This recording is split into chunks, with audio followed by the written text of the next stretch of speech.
ईशानदेव सवितर्दुरितानि परासो यद्भद्रं तन्नयासु। ॐ भद्रं कर्णेभिः शृणुयाम देवाः भद्रं पश्येमाक्षभिर्यजत्राः विश्रैरङ्गैस्तुष्टुवांसुस्तनूभिर्व्यसेम देवहितं यदायुः। वेद प्रेमियों सुधी श्रोताओं, संप्रति हम सब ऋग्वेद के तीसरे मंडल के छठे सूक्त की व्याख्या में प्रवेश करने जा रहे हैं। इस सूक्त में 11 मंत्र हैं। 11 मंत्रों में त्रिशुभ छंद का प्रयोग है। मंत्र दृष्टा ऋषि हैं विश्वामित्र गाथिन और देवता हैं अग्नि। संबंधित प्रथम मंत्र का शीर्षक है याजकों से अग्नि क्रिया करने हेतु तत्पर होने की प्रार्थना। अब संबंधित मंत्र का सर्वप्रथम पाठ हो जाए।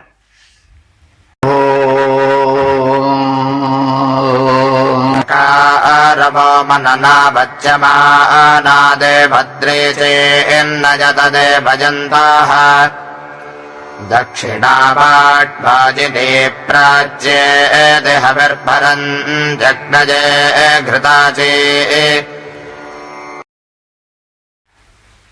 प्रथम मंत्र का शब्दार्थ और उसकी व्याख्या होगी। तो इस शब्दार्थ और व्याख्या आदि के पूर्व इस सूक्त में जो मंत्र कहे गए हैं वे किस पृष्ठभूमि में कहे गए हैं, उनका प्रयोजन क्या है, इसको जान लेना आवश्यक है। क्योंकि जब तक हम उस प्रसंग को जिसको लक्षित करके यह मंत्र कहा गया है उसे नहीं समझ जाएंगे, तब तक मंत्रार्थ उलझा उलझा सा प्रतीत होगा, सुस्पष्ट तो नहीं हो पाएगा। तो इसके लिए हमें उस युग की जब पूरा देश भारत यज्ञीय कृत्य से परिपूर्ण था, वो एक दिनचर्या सा बन गया था लोगों का, और यज्ञ कर्म नित्य होता था। तो यज्ञ कर्म के संपादन में जो प्रारंभिक कृत्य होते थे उनका प्रारंभ के 5 मंत्रों में वर्णन है। वे अग्नि प्रज्वलन हेतु होते थे। यज्ञार्थ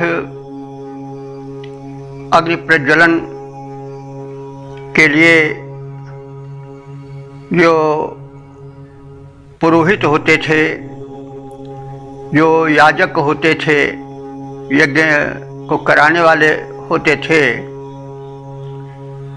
और जो यज्ञ में प्राथमिक आवश्यकताएं थीं, सामग्रियां थीं, उनको लाने का उपक्रम होता था। तो उसकी एक झलक है इस प्रथम मंत्र में।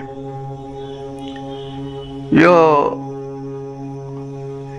स्तुतिकर्ता अथवा पुरोहित याजक है, यज्ञ कराने वाला है, उससे अनुरोध किया गया है कि वह जो यज्ञ की सामग्रियां हैं, जिनमें श्रुआ प्रमुख है, श्रुचा उसको कहा गया है, श्रुआ शब्द जो लोग हवन आदि करते हैं किसी पावन अवसर पर वे जानते हैं, श्रुआ एक पात्र है, उसके माध्यम से अग्नि में प्रथम घृत का सिंचन होता था, ताकि ज्वालाएं प्रज्वलित होकर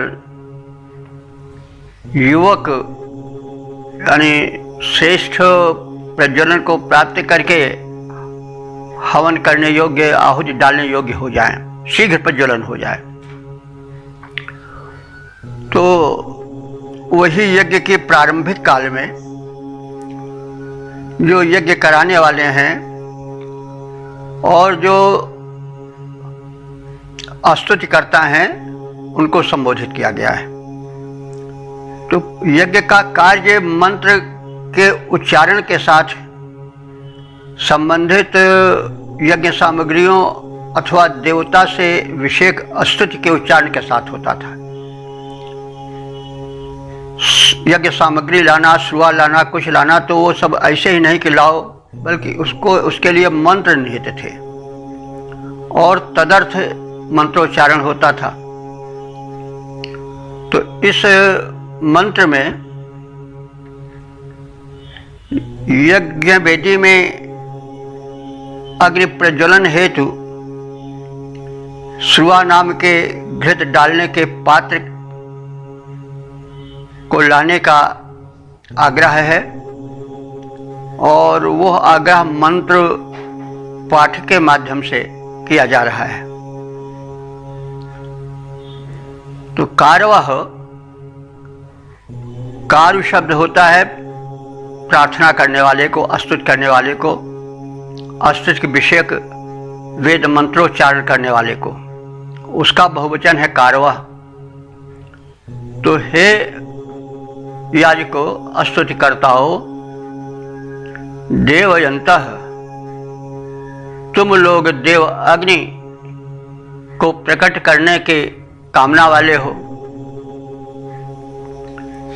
और मनना वाच्य माना, और तुम लोग वेद मंत्रों के माध्यम से स्तुति के पात्र हो, यानी तुम्हारी स्तुतियाँ की जा रही हैं, तुमसे प्रार्थनाएं की जा रही हैं वेद मंत्र उच्चारण के साथ।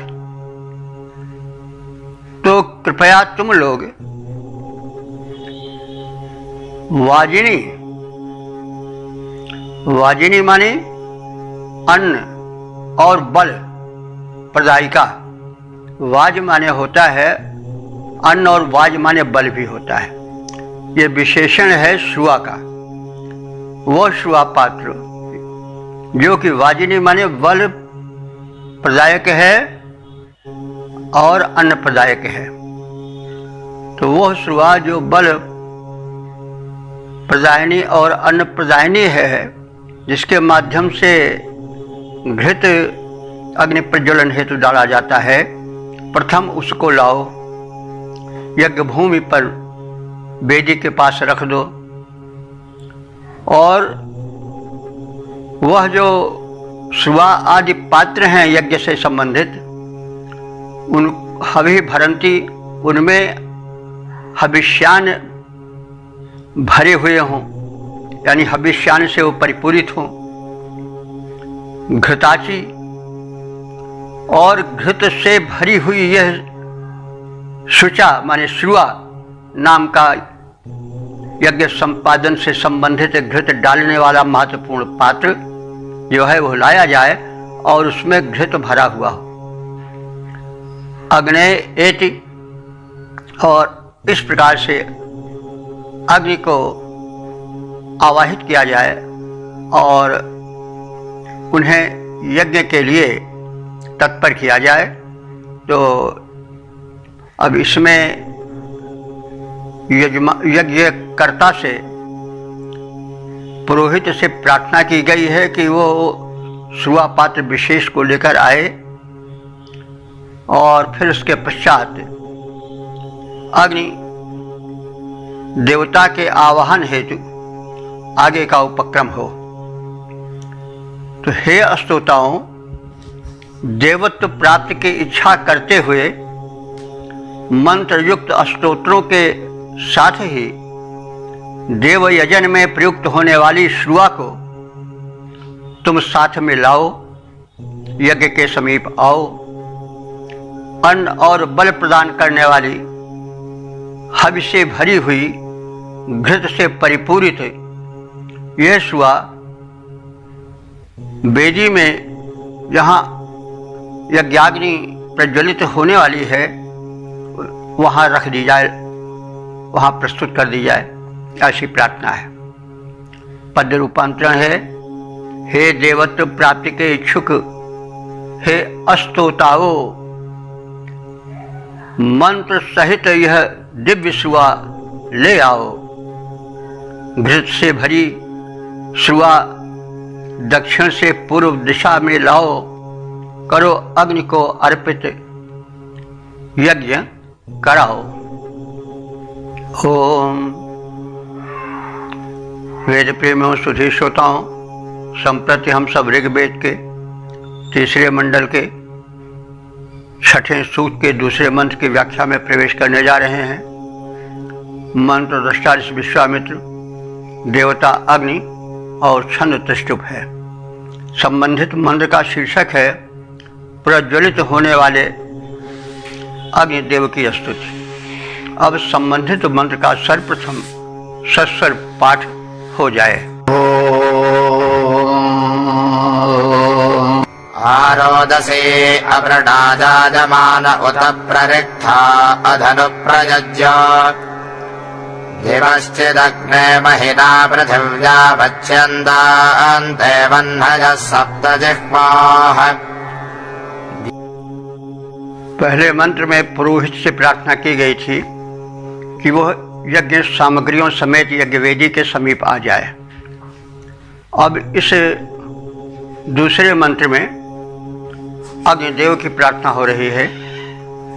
उनकी महत्ता, उनके गुण कथन को किया जा रहा है, क्योंकि स्तुति का अर्थ युवा देवता के गुण, उसके वैशिष्ट्य का कथन, यही स्तुति है।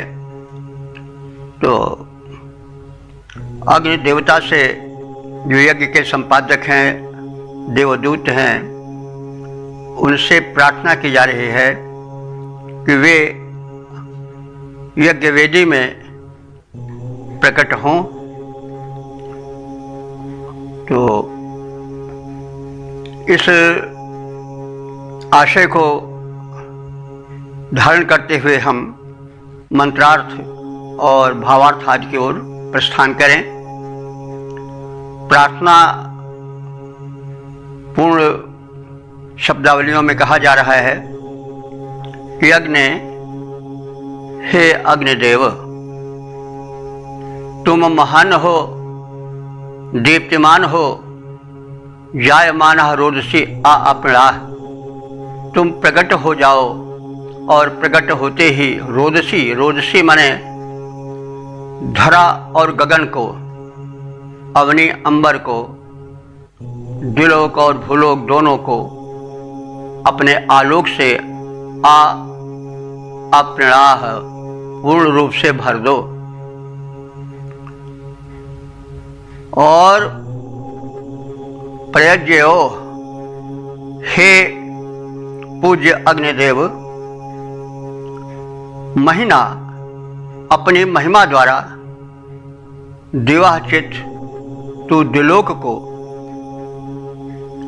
और पृथिव्याह, भूलोक को, अंतरिक्ष लोक को, इन सब लोकों को परिपूरित कर देते हो और सब देवों में उत्तम माने जाते हो।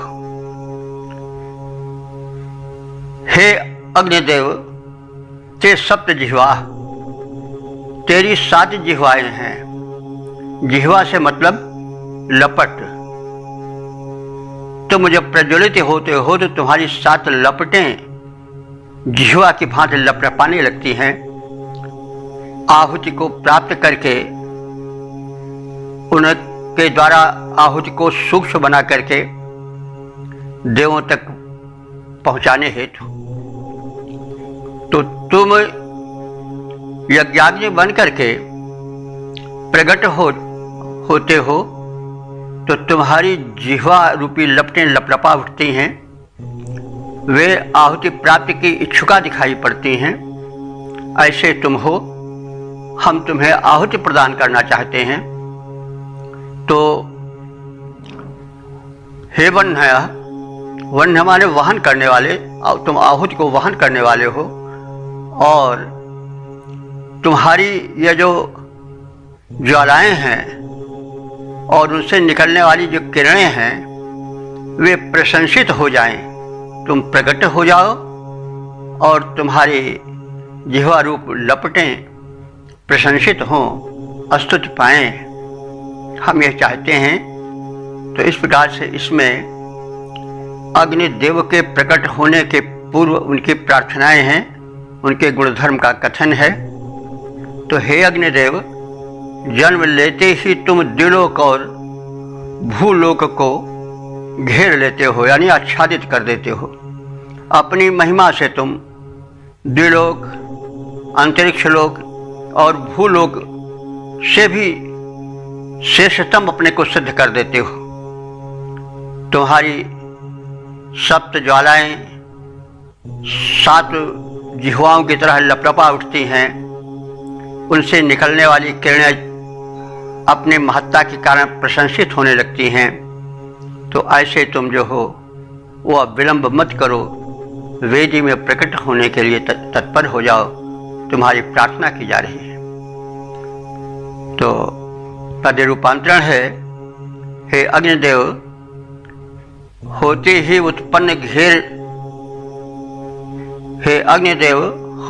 उत्पन्न घेरते अवनि अंबर, निज महिमा से तुम तीनों लोकों से बढ़कर सप्त ज्वाल से किरणें जो यों बढ़ती जाएं, उत्तम है, अतएव प्रशंसा को वे पाएं। अस तुम प्रकट हो, प्रकट हो, प्रकट हो। ओम वेद प्रेमियों, सुधी श्रोताओं, संप्रति हम तीसरे मंडल के छठे सूक्त के तीसरे मंत्र की व्याख्या में प्रवेश करने जा रहे हैं। मंत्र दृष्टा इस विश्वामित्र देवता अग्नि और छंद त्रिष्टुप है। प्रतिपाद्य है अग्निदेव को यज्ञ वेदी में स्थापना हेतु प्रार्थना पहुंचाना। अब संबंधित मंत्र का सर्वप्रथम सस्वर पाठ हो जाए। द्योश्चत्वा पृथिवी जग्निजासो निहोतारं साधजन्ते तमाजा, यदि विशो मानुषेर्दे भजन्ते प्रजस्पतिरीळते शुक्रमर्चिः। इस तीसरे मंत्र में अग्निदेव के प्रकट होने हेतु उनकी प्रार्थना है।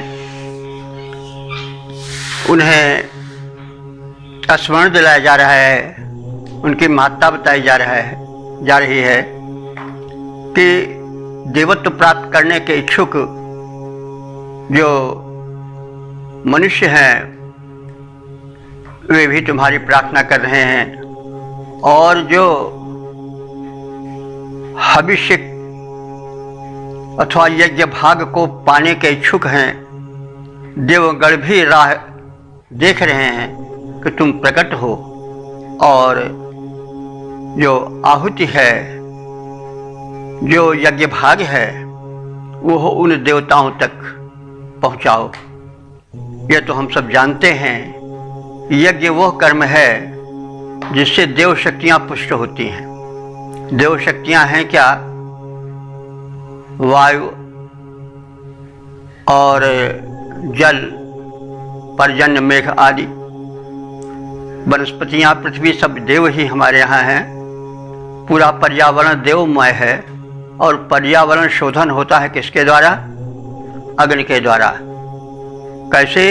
यज्ञ के माध्यम से जब उसमें औषधीय द्रव्य डाले जाते हैं, आहुतियाँ प्रदान की जाती हैं, तो जो धूम उठता है, उस धूम से जो कीट हैं वातावरण में छाए हुए विषाणु हैं, बैक्टीरियाज हैं, वे नष्ट हो जाते हैं और पर्यावरण शुद्ध हो जाता है। और वह जब धूम मेघों में मिल जाता है तो जल की जो वृष्टि होती है वो भी औषधीय वृष्टि होती है और धरती कृतार्थ होती है। तो इन्हीं उपयोगिताओं को ध्यान में रखकर उन्हीं से संबंधित प्रार्थनाएं की जा रही हैं, शब्दावलियां प्रयुक्त की जा रही हैं। तो प्रार्थना की जा रही है प्रकट होने के लिए अग्निदेव की कि हे अग्निदेव, तुम होता, तुम देवों को बुलाकर लाने वाले हो, यज्ञ को संपन्न और सफल बनाने वाले हो। मानुषी विषा, मानवीय प्रजाएं, यानी तुम्हारे भक्त मनुष्यगण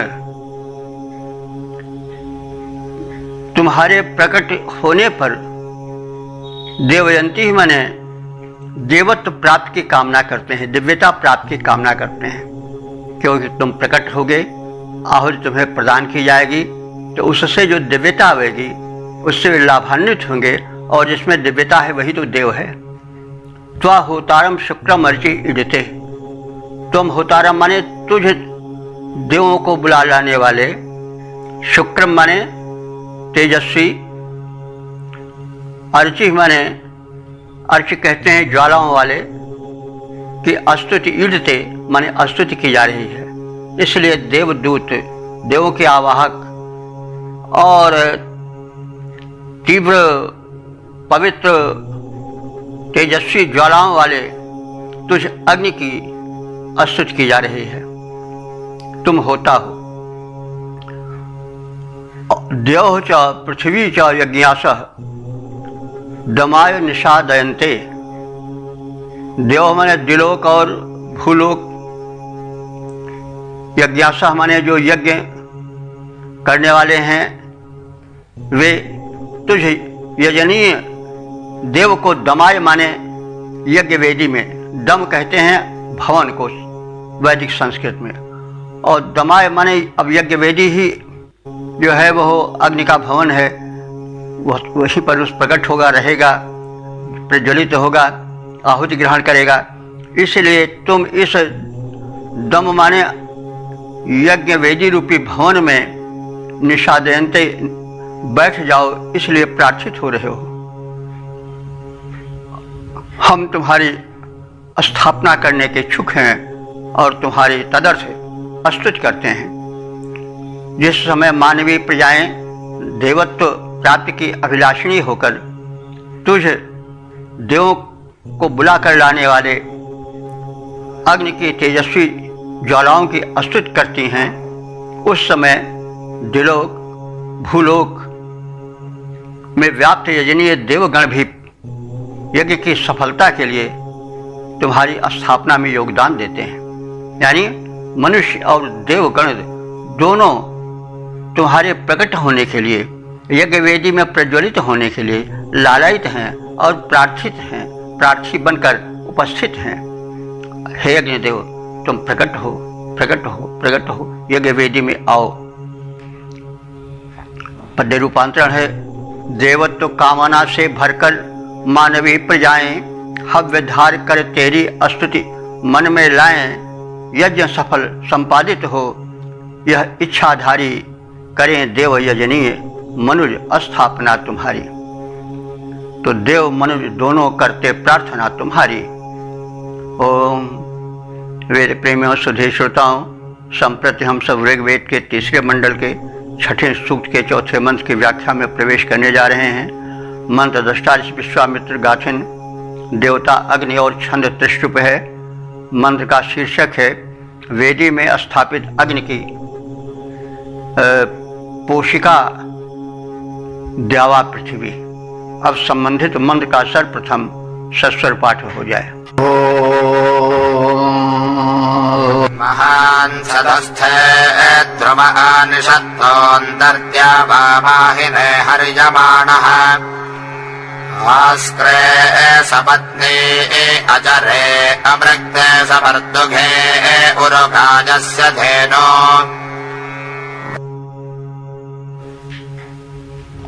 इस चौथे मंत्र में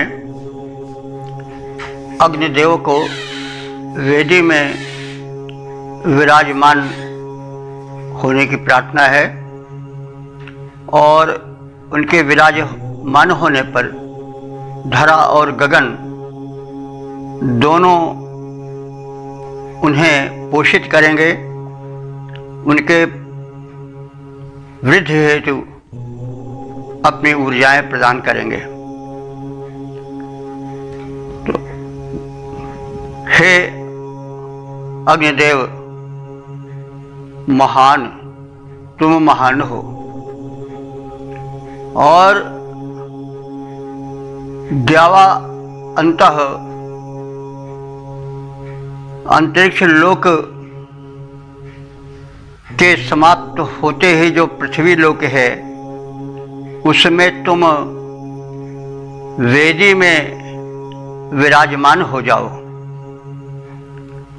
महीने सदस्थे ध्रुवा अनिशत्ता, महीने माने महिमा मंडित होकर, सदस्थे माने अपने निवास स्थान वेदी पर, ध्रुवा माने अचल रूप से तुम अनिशत्ता विराजमान हो जाओ, प्रज्वलित हो जाओ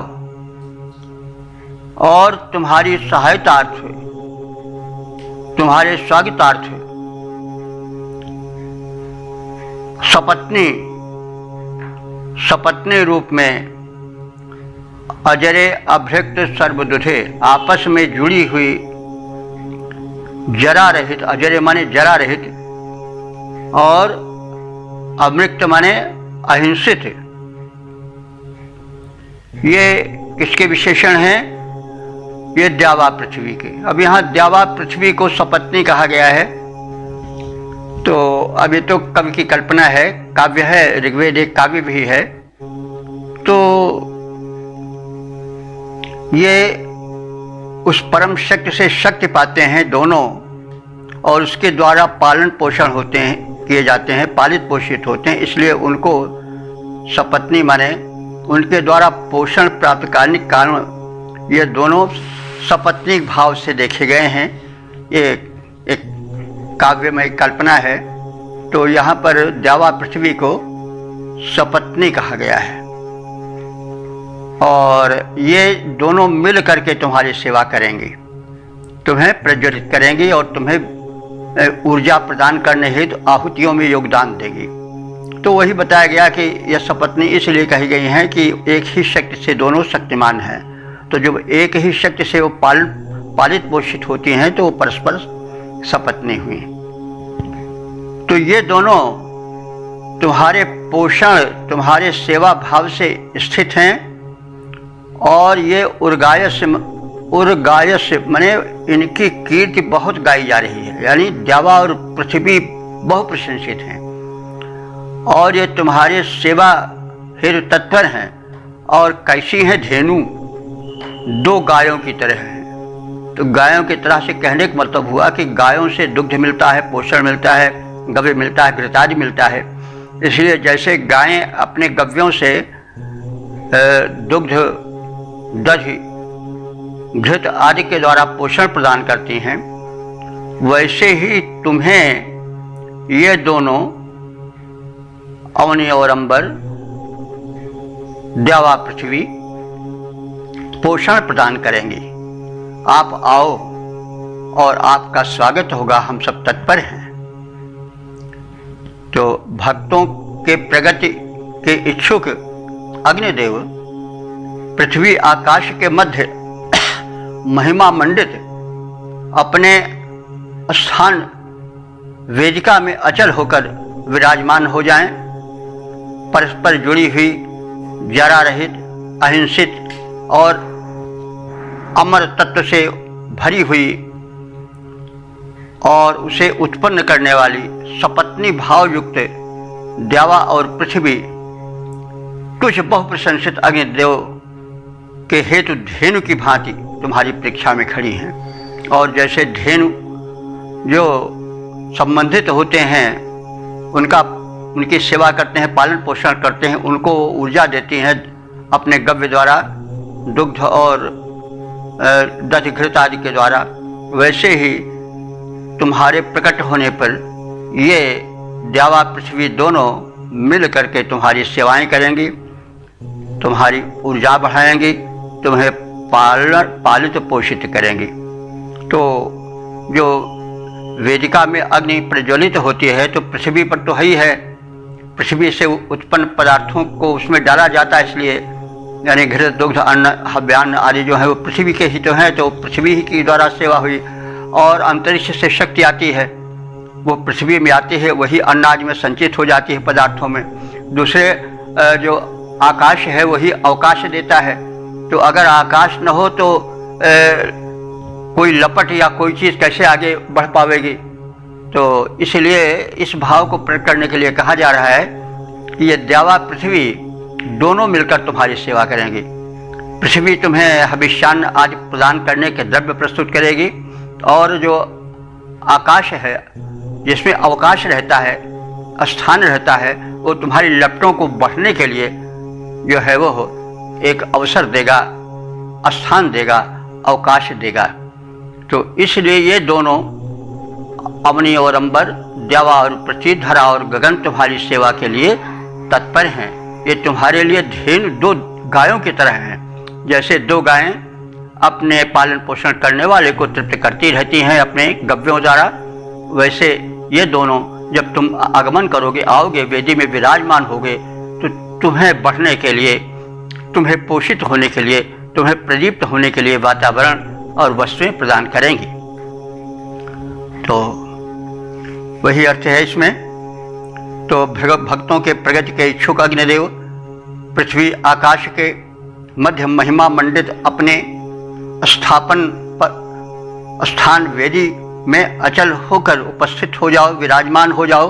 परस्पर जुड़ी हुई जरा रहित, अहिंसित और अमृत उत्पन्न करने वाली, सपत्नी भाव से युक्त यानी परस्पर सहयोग करने वाली ये द्यावा और पृथ्वी, जो कि बहुत प्रशंसित हैं अपने गुणों के कारण, अपने शक्तियों के कारण, वे तुम्हारे लिए दो दुधार गायों की तरह उपयोगी सिद्ध होंगी।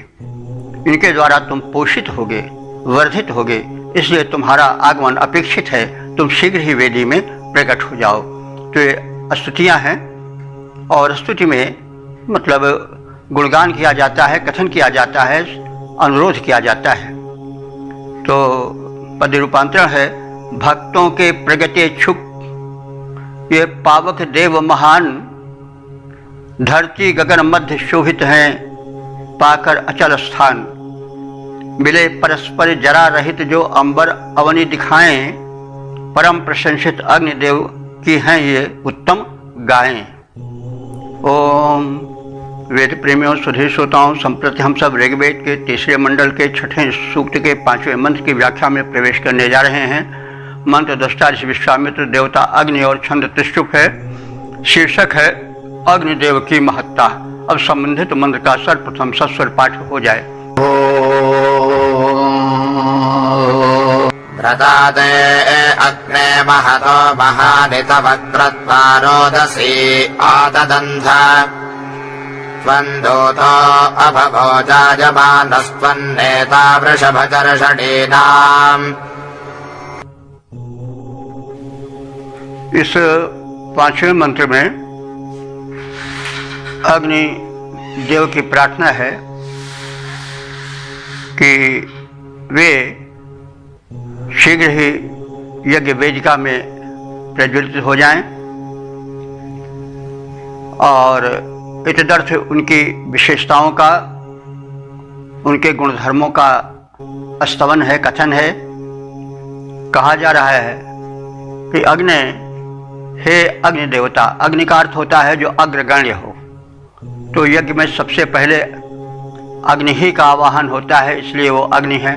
और सर्वत्र कोई भी शुभ कर्म होता है तो पहले अग्नि का ही आवाहन होता है। विवाह संस्कार हो या कोई महोत्सव हो तो दीप प्रज्वलन होता है, सब अग्नि के तो रूप हैं। तो इन्हीं कारण से अग्नि को अग्नि कहा जाता है, क्योंकि संस्कृत में कोई ऐसा शब्द नहीं है जो निरर्थक हो, सबका कुछ न कुछ अर्थ होता है। अन्य भाषाओं में संभवतः ये बात नहीं है। तो अग्नि इसलिए कहा जाता है कि वे समस्त कार्यों में अग्रगण्य रहते हैं, आगे बढ़कर अस्तुत्य होते हैं। तो हे अग्नि देवता, महतः तुम महान हो, और ते व्रता महानि, ते माने तुम्हारे, व्रता माने नियम कर्म, धर्म भी, महानि माने महान है। तव कृत्वा रोदसी आत ततंथ, ते कृत्वा माने तुम्हारे कर्म से, तुम्हारे पराक्रम से, पौरुष से, रोदसी माने धरा और गगन, द्युलोक और भूलोक दोनों जो हैं वो आततंथ माने विस्तार को पाए हैं, यानी तुम्हारे ही कर्मों के कारण धरा और गगन में विस्तार हुआ है। तुम दूता अभवा, तुम देवों के दूत हो जाते हो, तुम देवदूत हो, देवों का आवाहन करने वाले हो। और वृषभ, तुम परम बलवान हो, वृषभ माने बलवान, और वृषभ माने होता है वर्षा करने वाला। तो वर्षा करने वाले से मतलब हुआ कि जो सुख संपत्ति की वर्षा करे वो भी वृषभ है। वैसे वृषभ जो है सामान्य अर्थ में तो बैल के लिए आता है, लेकिन बैल आवाज की बात अलग है। आज तो मशीनी युग में बैल की कोई उपयोगिता नहीं रह गई है, वो तो मांसाहारियों का भोजन बना हुआ है। लेकिन किसी समय में इस प्रधान देश में इस मशीनी युग के पहले बैल का बड़ा महत्व था, इसीलिए उसको वृषभ कहा गया है, क्योंकि वो बलवान भी होता था, शकट खींचता था, गाड़ी खींचता था, और भूमि को चीरता था, हल चलाता था, और कृषि में आता था। उसकी शक्ति ही सारे प्रगति का साधन थी। कृषि कर्म का मूल आधार वृषभ ही था, तो इसलिए वो बलवान भी था और सुख संपत्ति की वर्षा करने वाला भी था, अन्नादि का उत्पादन करने वाला भी था। तो गोवंश की तो बड़ी महिमा है, वो धरती का लाल है, पृथ्वी माता का सुपुत्र है, तो बलवान है और कामनाओं का पूरक है, इसलिए उसको वृषभ कहा गया है। लेकिन यहाँ पर वृषभ जो है वो अग्निदेव का जो है वो संबोधन बनकर आया है, क्योंकि अग्निदेव भी बलवान है। अग्निदेव के बल का कोई था थोड़े है। जब देखिए अग्नि प्रज्वलित हो जाते हैं ईंधन में, तो किलोमीटर तक लंबी गाड़ियाँ वजन से, मुसाफिरों से और अथवा सामान से लदी हुई खींचती चली जाती हैं। समुद्र के तल में कई तलों तक व्याप्त हवाई, ये मतलब ये जल के जो जहाज हैं वो उसको खींचते चले जाते हैं वेग से। तो ऊर्जा कहाँ से आती है? अग्नि से ही तो आती है। तो अग्नि तो ऊर्जा के केंद्र हैं, ऊर्जा प्रदायक हैं। तो उनके इन्हीं गुणों का स्मरण करते हुए कहा जा रहा है कि तुम वृषभ हो, परम बलवान हो। हे देव, तुम जायमाना, तुम जायमाना माने उत्पन्न होते ही, शर्षणी नाम नेता, अपने गुणों के कारण मनुष्यों के नायक बन जाते हो। नेता माने नायक, नायक वो होता है जो अपने गुण धर्मों के कारण आगे चलने की योग्यता रखता हो। तो तुम हम सबके शर्षणी नाम माने प्रजाओं के नेता हो, अपने गुणों के कारण उनको पथ प्रदर्शन करने वाले हो, आगे आगे हो करके उनको अपने पीछे ले चलने वाले हो। तो इसलिए तुम जो हो उत्पन्न होते ही मनुष्यों के नेता बन जाते हो, नायक बन जाते हो। हे अग्निदेव, तुम सबसे महान हो, तुम्हारे कर्म भी महान हैं। तुम्हारे यज्ञादि महान कर्मों से द्यावा पृथ्वी विकसित हुए हैं। विकास के कारण तुम ही हो। तुम देवदूत हो। हे बलशाली अग्निदेव, तुम उत्पन्न होते ही मानवों के पथ प्रदर्शक नायक बनकर सुशोभित होते हो। हम तुम्हारी स्तुति करते हैं, तुम शीघ्र प्रकट हो जाओ। जैसे पद रूपांतरण है, जैसे तुम महान हो वैसे कर्म तुम्हारे हैं महान। जैसे तुम महान हो वैसे कर्म तुम्हारे हैं महान। तेरे कर्मों से भूमि बढ़ी, कर्मों से विकसित आसमान। तेरे कर्मों से भूमि बढ़ी, कर्मों से विकसित आसमान, हे बलशाली पावक महान, तुम देवदूत हो कहलाते, लेते ही जन्म मानवों के तुम मार्ग प्रदर्शक बन जाते। ओम। वेद प्रेमियों सुधीर श्रोताओं, संप्रति हम सब ऋग्वेद के तीसरे मंडल के छठे सूक्त के छठे मंत्र की व्याख्या में प्रवेश करने जा रहे हैं। मंत्र दृष्टा विश्वामित्र देवता अग्नि, छंद त्रिष्टुप है, शीर्षक है प्रज्वलित अग्नि से देवों के आवाहन की प्रार्थना। अब संबंधित मंत्र का सर्वप्रथम सस्वर पाठ हो जाए। घृतस्य वाकेशिना आजोग्याभिर्घृतस्त्वमारोहिताधुरिधिष्वा अथा वह देवान् देवविश्वान् स्वध्वरा कृणुहि जातवेदः। पूर्व के पांचों मंत्रों में अग्निदेव के प्रकट होने की प्रार्थनाएं थीं और अब इस छठे मंत्र में अग्निदेव का प्रज्वलन हो गया है। उससे जो हर्ष व्याप्त हुआ उसका प्रकटीकरण इन मंत्रों में स्पष्ट दिखाई पड़ता है। मंत्र में लालित्य आ गया है, काव्यमयता आ गई है और उन प्रज्वलित अग्नि से दिव्य शक्तियों को, देवों को यज्ञ में बुलाने का आग्रह है। तो यज्ञ देव को संबोधित किया जा रहा है, उनकी लपटों को उनका अश्व बताया जा रहा है। तो वे अश्व कैसे हैं यह प्रथम कहा जा रहा है कि देव, हे दिव्य अग्नि देवता, तुम्हारी जो लपटें हैं वो अश्वतुल्य हैं, घोड़े के समान हैं और केश युक्त हैं। घोड़े के आगे केश होता नहीं, बुलबुली होती है।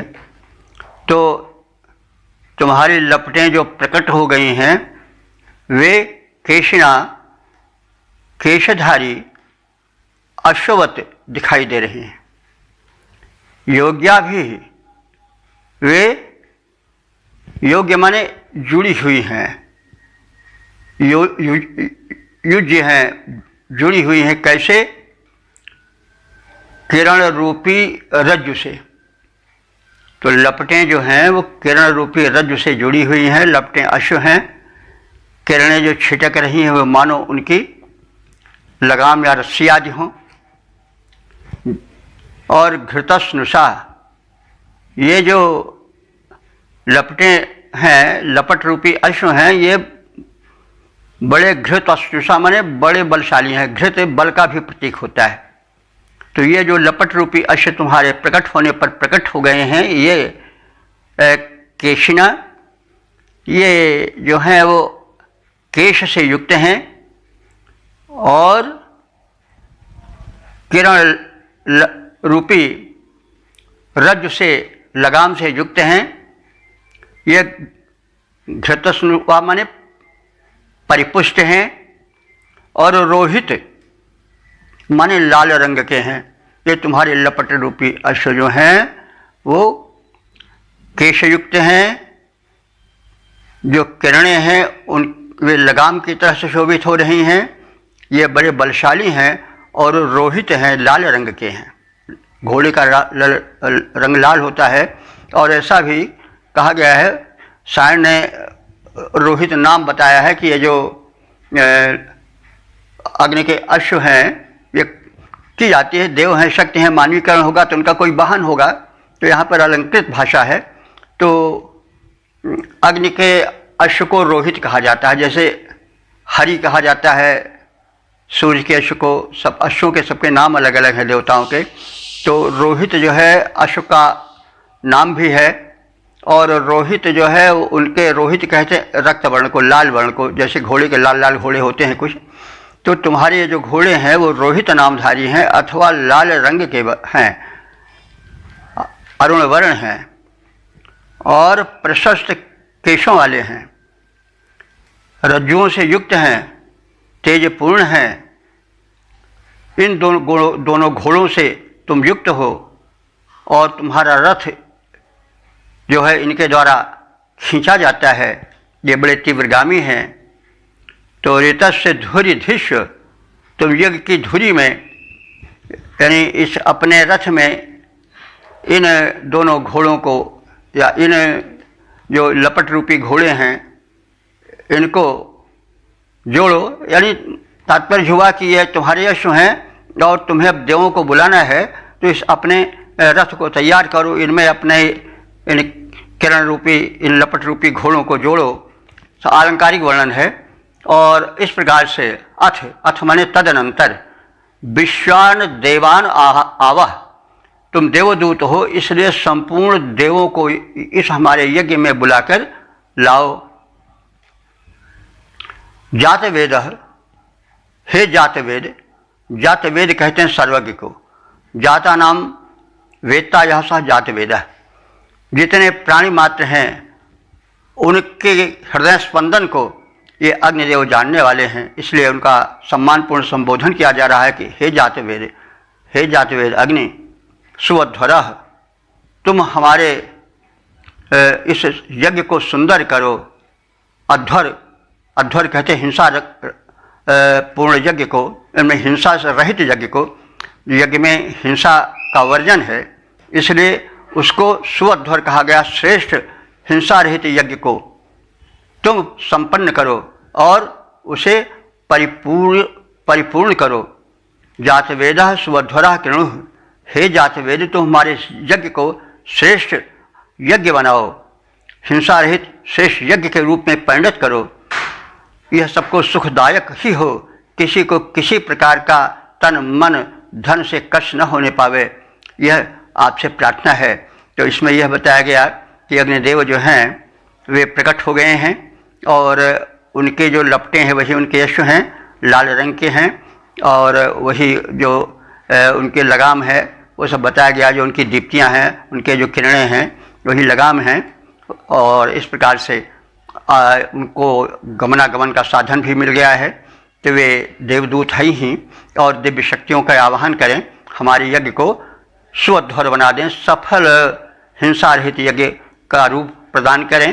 और एतदर्थ उनसे प्रार्थना है, हे सर्वज्ञ अग्निदेव, तो हमारे यज्ञ को सुंदर यज्ञ बना दो। हे दिव्य अग्निदेव, प्रशस्त केशयुक्त लगाम वाले तेजपूर्ण लाल रंग वाले अपने दोनों घोड़ों को इस अपने रथ में जोड़ो और तदनंतर संपूर्ण देवों को बुलाकर लाओ। हे सर्वभूतज्ञ अग्निदेव, तुम सबको सुंदर, तुम हमारे यज्ञ को सुंदर बना दो और उसे उत्तम करो, उसे पूर्ण रूप से हिंसा रहित रूप दो। पद रूपांतरण है अग्निदेवता दिव्य केशयुत, अग्निदेवता दिव्य केशयुत पावन अश्व तुम्हारे, अग्निदेवता दिव्य केशयुत पावन अश्व तुम्हारे, तेज पूर्ण है किरण रज्जुयुत अरुण वर्ण द्युतिधारे। हे आवाहक अग्नि, बुलाकर सब देवों को लाओ, सबको सुंदर यज्ञ कर्म में हे सर्वज्ञ लगाओ। ओम।